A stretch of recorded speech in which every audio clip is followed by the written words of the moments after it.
and we're coming to you live from the lobby of the Condo of the Year, Landmark 3, York Region Condominium Corporation, number 798, and we're here to have a discussion about annual general meetings, fans and hecklers. AGMs need to take place within 6 months of the end of the fiscal year of each condominium corporation in Ontario, and in order to be able to conduct business at them, you need to have at least 25% of unit owners participate, either in person or by proxy, although legislative changes are fine-tuning that a little bit, and we'll get into that a little bit later on. I'd like to just introduce our panel, starting with Stephen Polishuk, the director of YRCC 798. He's been on the board for, how long have you been on the board, Steve? 3 years coming up. Well, thank you very much for having us, and thank you for participating. From your perspective as a director, can you start off by telling us a little bit about, from your perspective, what's accomplished at an annual general meeting? The annual general meeting can either be your worst nightmare or something a board who's really active really looks forward to. There's typically a set agenda that you follow, and the first part would be to approve the minutes from the previous year. And following that, your financial auditor typically will get up and talk to the finances of the organization and the revenues and the expenses and the transactions, and just do a thorough accounting review of your books to ensure that they meet proper accounting standards. And once that's completed, some questions are typically asked by people in the audience, and we follow that with the appointment of that auditor for the following year. We then follow with a very, very interesting part, and that is the presentation by the president. And in our condo, because we have been so active in communicating, whether it be through president's reports or information updates or notices from the building, we feel that our condominium members won't be surprised by anything that's in the president's report because of all of the prior communications we've done. So that goes really well, and I'm particularly looking forward to it because of all of the accomplishments we've had during the course of the year. We then move on to the election of new directors. Depending on how many director positions are available, people have a certain period of time to notify our property manager if they're intent to run for election, and that is then published. And we would identify if there are more people running than there are positions available, scrutineers, and people would vote. And shortly after their voting, we'll start our questions from the owners, should they have any. And at a point in time, we'll come in with the results of the election and indicate which people have been successful, and carry on with questions from the owners. And that format seems to work really well, and I'm looking forward to our next annual general meeting, which is next week, just meeting and talking with the people and sharing our accomplishments. Right, thank you. The annual general meeting represents for many condos the one time a year that owners get the chance to hear about the financial state of the condominium from the auditor, have a vote to elect their representatives on the board, and have a chance to really interact with board members and others servicing the community. We also have with us Lindsay McNally, a 15-year property manager who's held the RCM designation of the Association of Condominium Managers of Ontario for a decade now. Lindsay is with Malvern Condominium Property Management. She is the team leader at Malvern, who directs operations and quality assurance. Thanks for being here, Lindsay. Thanks, Mark. What do you see the role of property management being, both at the AGM and in preparing for it? Okay. When you really think about how condominium corporations are governed, management's role at any meeting, whether it's an annual general meeting or a board meeting, we're really just invited guests. So it depends on the comfort level of the board in what role they want management to participate in for the AGM. Generally, we help prepare for the AGM, so that would be through directors' call notices, scheduling venues, making sure auditors and minute takers are available. And sometimes we'll participate at the AGM through question and answers. We might do registration. And we may even chair the annual general meeting if that's the desire of the board. So it can be really variable for every condominium community. Okay, so it varies based on what the community is like and what the board might have comfort in management participating in the meeting itself. Correct. Great. Well, thank you. Last but not least, we have Joy Matthews, who's a condominium lawyer, founding partner of Rutherford Matthews, also one half of the popular duo who regularly contributes an article to Condo Voice, the Condo Brothers from Different Mothers, who happen to have the cover story of the fall issue of Condo Voice, which happens to be about the topic of today's discussion, AGM hecklers. Thanks for being here, Joy. My pleasure, Mark. As a condominium lawyer, you have a different role in an AGM than the board and property management. Tell us a little bit about how you see that. That's actually quite true. When a lawyer is there at a meeting, they generally, not always, they're the chair of the meeting. And the chair of the meeting, in my view, has a particular purpose. One, they need to facilitate the meeting to make sure the items of business that are set up get done. And also, they actually have a quasi-judicial role. So the chair's decision during the meeting can only be overturned by a court of law. It's a very important position, and for the most part, you don't need a lawyer to do it because they're straightforward. The AGMs are done really well. Property management is prepared really well. The boards know what they need to do. So there's no necessarily a need for a lawyer to be there. But if a lawyer is there, we can bring in the procedural fairness that sometimes is necessary to make sure the meeting gets done right. So just for our viewers, an example of a type of decision that a chair of an AGM would make is one, for example, whether or not to accept a proxy that's put forward. Yes. So that would be an awfully significant decision in the outcome of the meeting, and you're saying that the chair's decision in respect of whether or not to accept a proxy can only be overturned by a court of law.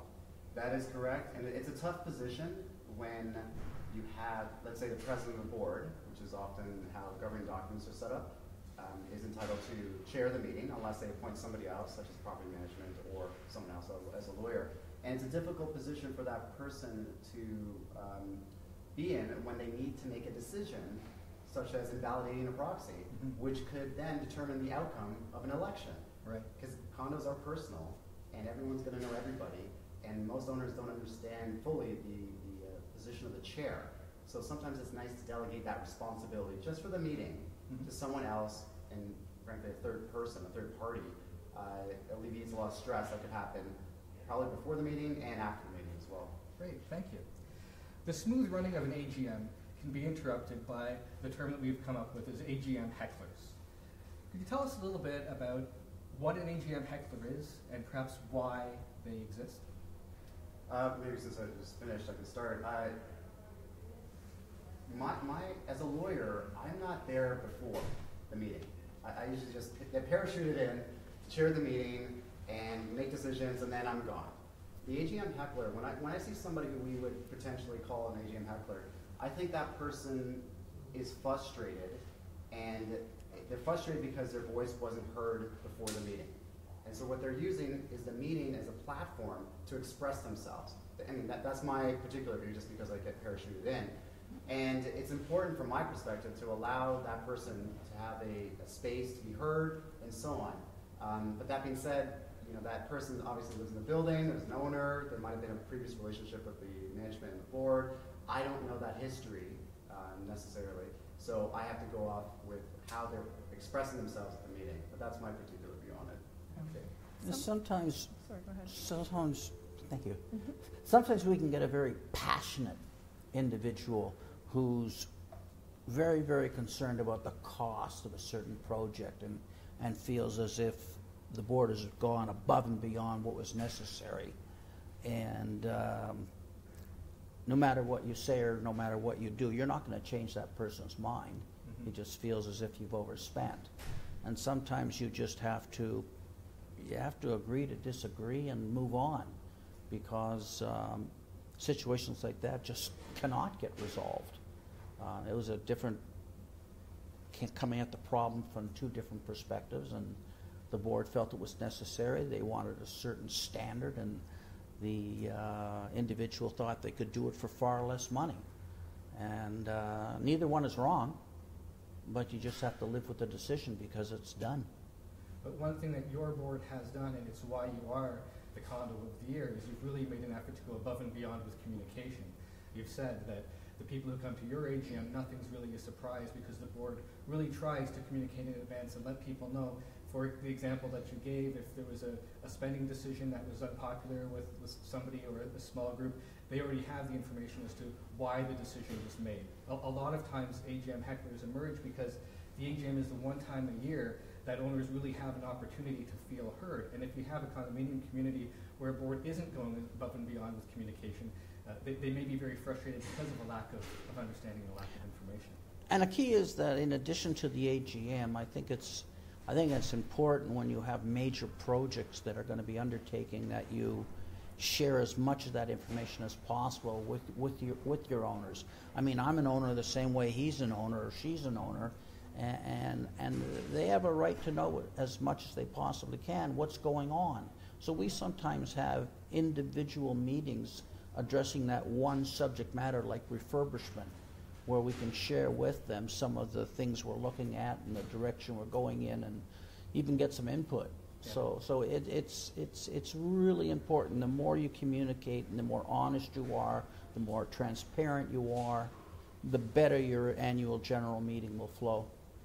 Now, Lindsay, you've been to countless AGMs with a variety of different condos, sometimes when lawyers have been present, sometimes not, sometimes for the condo of the year, sometimes for condos that maybe aren't quite at that level yet.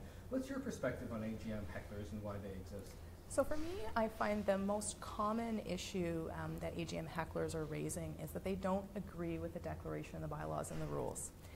So condominium lifestyle is, it's an amazing way to join a community, to have a particular low maintenance style of home, but it's not for everyone. Not everyone adjusts well to being governed by these documents that were written by lawyers that never had to live in the community, but we're stuck with them nonetheless. Yes.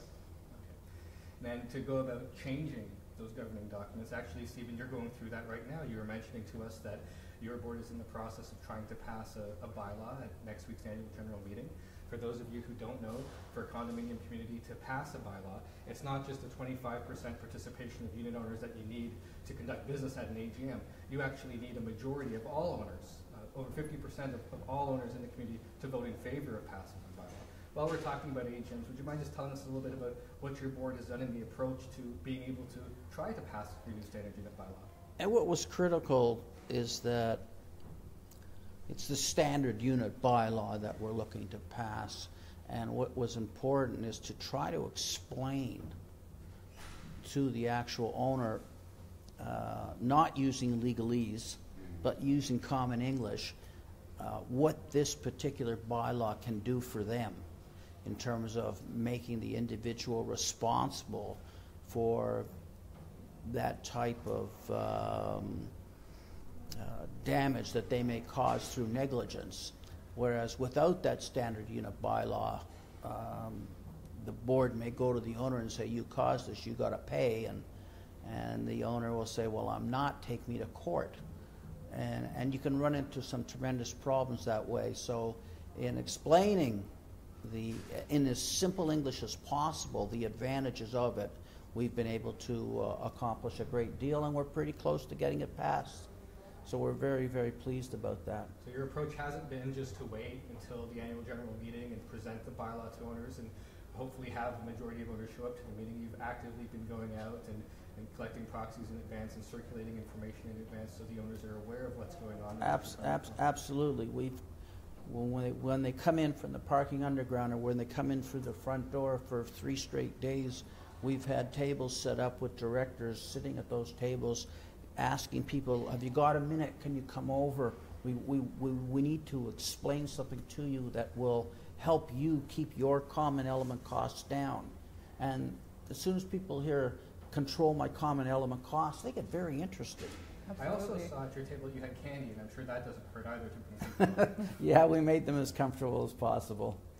When it comes to what else you can do before a meeting, after a meeting, during a meeting, when it comes to troublemakers, there are in some condominium communities some people that have a reputation where every year they are going to try to disrupt the AGM. In situations like that, is there anything you can do before the meeting takes place to anticipate a troublemaker? Do you have any experience with that kind of thing, Lindsay?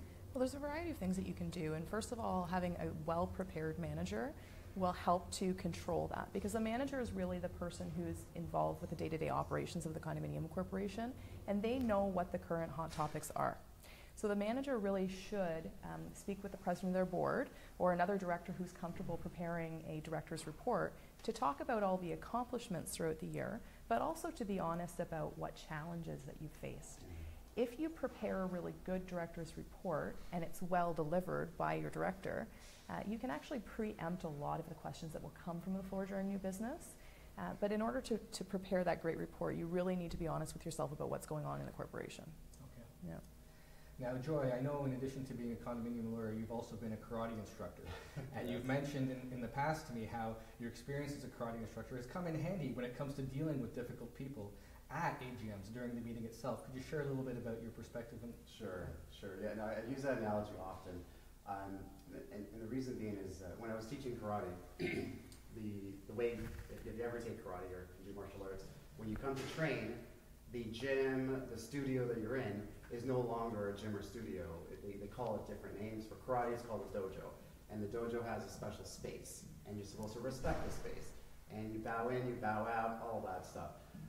When I used to teach, it would be children's karate, and when a young child would have a lot of energy, a lot of passion, they want to be there, they want to learn, but they just couldn't sit still because they want to do stuff.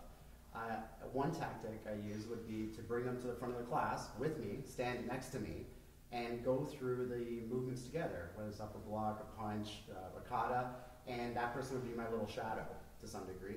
And that person, the kid, would feel that they're contributing in their own way. They would have a different view of the space. It wouldn't be an authoritative kind of relationship between the sensei and the student and so on. And they could enjoy the experience and also be heard. So by analogy, an AGM heckler, a person who's causing trouble, in my view, again, this is just by analogy, is somebody who also wants to be heard. And when you come to an AGM, it's analogous to a special space. It's an annual general meeting that happens once a year. It's for the purpose of getting information out there, hearing concerns from the ownership as well. So in the same vein of trying to get this individual student to be heard, I do the same thing with a person who's very passionate about the condo matters because that person showed up at this once a year meeting as well. So you have to give that person credit.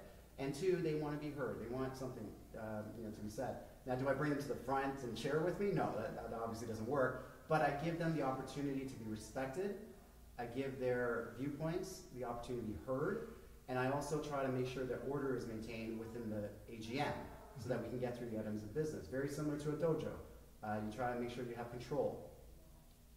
Once you do that, you give a voice to the AGM heckler in a way that's different. You don't shut them down. And the reason why I don't shut down hecklers is because the majority of the people in that room are silent voters. They're watching you and how you respond to someone who's a troublemaker. And you want to win them over as well too. And most people, like I said, I get parachuted in. You guys know who the troublemakers are potentially in the building. Most people also know who that person is too.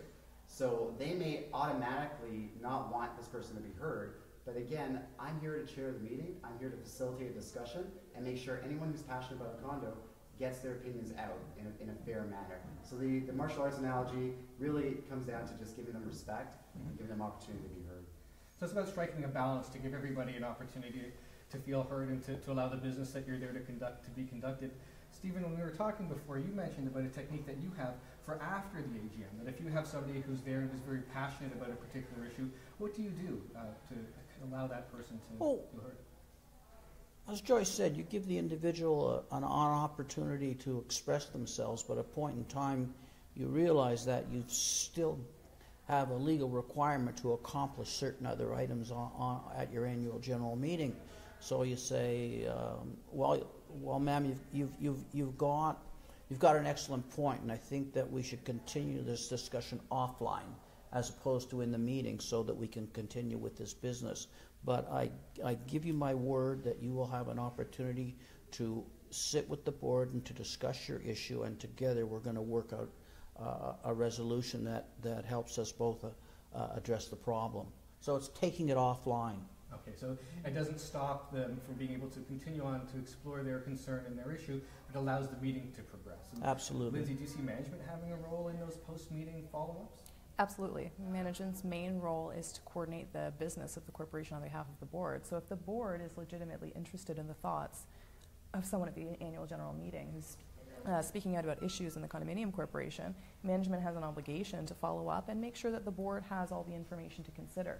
One additional thing that you can do when you're kind of shutting that line of conversation down to move on to the next topic is you can actually ask the remainder of the meeting whether or not anyone else has any thoughts on that topic.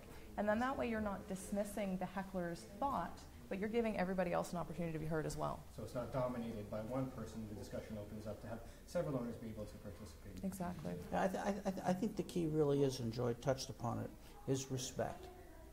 It's critically important that every individual in that meeting feels as if their opinion is respected, that they have an opportunity to express themselves, that they're not being shut down. Because if owners start feeling as if they're not having an opportunity to say what they feel, you're going to have a huge problem on your hands. So, don't take a shotgun to shoot a fly. Really be respectful, let the individual talk, and gradually move it to the offline position. But letting other people get involved and voice their opinion, that's a great idea. And that's actually excellent advice for directors, is to make sure that you understand what it is that your community needs. It's not a dictatorship. It's not about your individual opinion. It's about everyone's opinions. And a key point about the directors is that prepare. Understand your issues. Know your finances. Understand potential questions. Like I know that we're going to have an issue over pets at the upcoming meeting. And some individuals are afraid of dogs. And if you've ever been a dog owner, you love your dog. And it can be very difficult, and neither person is wrong. But we're going to have to deal with it. And I think we all better be prepared for that possibility. I think that's the very nature of condominium communities and the role of the board. It's impossible to make decisions that are going to please everybody, but you can certainly let everybody feel as though their opinions matter and are taken into consideration. And one thing that I've observed over the years is there's a big difference if a condominium owner or resident feels like a decision was made without their thoughts being taken into account versus if they feel that they have been taken into account. And from what you're saying, the annual general meeting and steps that you can take offline after the annual general meeting give you a great opportunity to allow people to contribute and feel as though their thoughts matter to the community and to the board. It really becomes a building block. What you're ultimately looking for is a multicultural, harmonious group of people living together. It's their own little city, and it's no different than anywhere else. There are going to be issues, but for the most part, and in particularly in our building, I think there's a genuine respect for everyone in the building, and that's probably why we've been successful in forging ahead with our ideas and accomplishing a great deal. Now, I mentioned at the beginning that in order for an AGM to even be able to go forward, you need to have quorum. You need to have 25% of unit owners represented in person or by proxy. For some communities, that's not a problem. For some communities, that's always a struggle. Joy, would you mind just sharing a little bit about the legislative changes that are coming in terms of quorum and how it might help those communities that are struggling? Sure. Quorum requirements are one of two fundamental requirements to even have this meeting. First is notice. Mm-hmm. Every owner has to be aware that the meeting is taking place, time, date, location. The second one is quorum. Quorum allows you to actually hold this meeting. And as you mentioned, sometimes you don't get enough. That's a predicament sometimes in a large building or a small building with people who just don't care for what's going on. Mm-hmm. And the board struggles with how to deal with it. The new legislative changes address those concerns by having kind of a three kicks of the can approach. So the first time it's 25%. Second time, if you don't get 25, you hold it again, 25%. On the third kick of the can, the threshold lowers down to 15%. Okay, so if a condominium community is struggling to get 25% and can't have their annual general meeting because they're not able to reach quorum, with the legislative changes, there will be an opportunity for them to have 15% count towards quorum, but it is after two previous attempts to have the 25% participation. Right. And these numbers, people might say, are just arbitrary, but there is a democratic purpose here as well. You want to make sure that a certain threshold of the individuals who own this place are participating in the governance of the place as necessary. Clearly, we mentioned bylaws before. That's where you need a majority of the owners, 51%. You don't need the same percentage to be able to hold a meeting, to be able to get business done, but it's got to be more than the 5 members of the board who show up everywhere and make every decision for everybody else. So the 25% is there, but in light of the struggles that some condos have, they've lowered it after a few attempts. And Lindsay, in your experience, condos that struggle to have enough people come out to the AGM, have you come across any strategies that have been effective that condos might want to consider? Yeah, so pretty recently in the condominium marketplace, about a year or 2 ago, electronic proxies started to gain popularity. They become a really easy tool to access owners, especially ones that don't live in the building, because there are a lot of buildings that are high rental populations in the condominium marketplace. E-proxies generally take about 1 minute to complete, and they explain in plain language what the purpose is and what the voting is. So we find that we get a very high participation in proxies when we do the e-proxies. They have to be marketed correctly. The new legislation is also going to have an additional change in that managers are no longer going to be able to solicit the collection of proxies. What exactly that will mean for the condominium world, I don't really know yet. We're going to have to see, but certainly it means that directors will have to take a more active role in collecting proxies for the meetings. Even though you're going to get 3 kicks of the can and eventually your quorum is going to be reduced to 15%, imagine the cost for a very large condominium development to redo notice, rebook rooms, lawyers, minute takers, managers. It can get quite costly very fast. So it's easiest if you're going to achieve quorum in your first attempt to do so, and you're saying technology is one way that's helping us to do it, with legislative changes coming in that may prevent how active managers can be in helping to get to that threshold of people. Right. Great. Just as we wrap up, I'd like to get reflections on each of you, what you think is a sign of a successful annual general meeting. Stephen, would you like to start? I think the sign of a successful annual general meeting is when the owners walk away saying, yeah, it's a great place to live. Yeah, the board, our owners, and they're volunteering a tremendous amount of their time to make this place a better place to live. That's how you measure success, really, is whether or not people enjoy living here. Okay. Lindsay, what do you think? So I really like it when an owner or a group of owners takes a moment to acknowledge the efforts of their board, their volunteer board members, but also their property manager.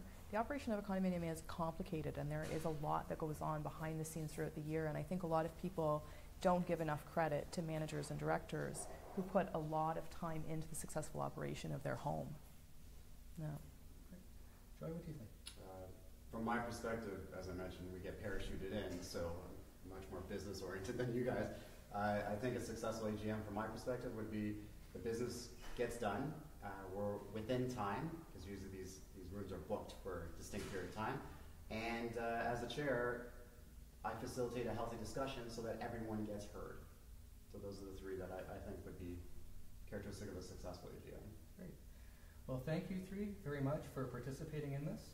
Thanks to those who have been watching. If you have been watching and you're not yet a member of CCI Toronto, please check out ccitoronto.org.